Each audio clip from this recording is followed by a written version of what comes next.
Martha Washington laid the groundwork and set the stage for the role that the First Lady would play. It was not referred to as a First Lady back then. Martha was referred to as Lady Washington. She was born Martha Dandridge on April 30th, 1731. She was born at Chestnut Grove Plantation in New Kent County, Virginia. She met Daniel Parke Custis and married on May 15th, 1750. He was 20 years her senior. They had 4 children together, but one died before the age of 2 in 1754, and another died before the age of 4 in 1757. This was a bad time for Martha, because not only had her children died, but also her brother and her father, and to make matters worse, her husband.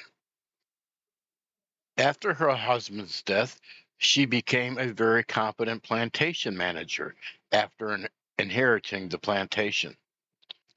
She later met George Washington, and after a courtship with several other suitors, she picked George. They married on January 6, 1759. This instantly and drastically increased George Washington's wealth. They spent the next decade building up Mount Vernon, their residence and plantation. Martha's last daughter had a seizure and died in 1773 at the age of 17. When George Washington went to war during the Revolution, he only came home once. Martha, however, would often visit him at his military camps in the wintertime where there was no fighting. She served as hostess and formed a sewing circle. This group would sew the material for the soldiers at camp. When war would begin in the springtime, she would head back to Mount Vernon. It was very common for officers' wives to accompany them at the base camps. In 1781, their final child died of camp fever while he was aiding George Washington at his encampment in Yorktown. After the war, they returned to the plantation with 2 of their grandchildren.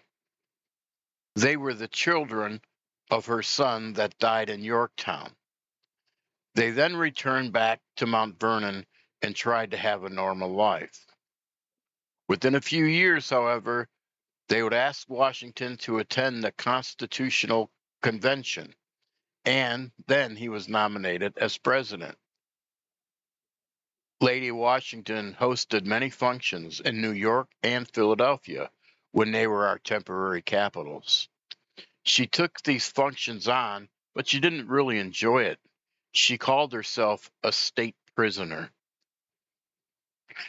She attended to her duties well and made sure she never talked about anything political.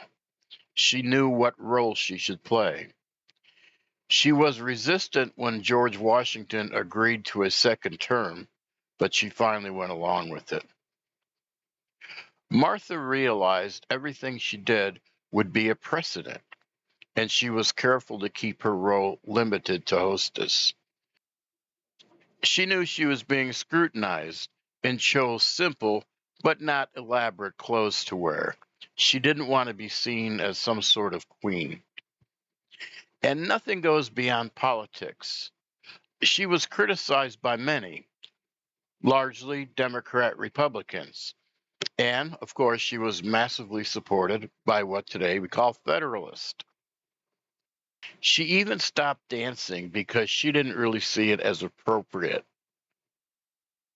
When George Washington died, she spent her time sewing and knitting. She died on May 22nd, 1802, at the age of 70. Before she died, she burnt the correspondence between herself and George.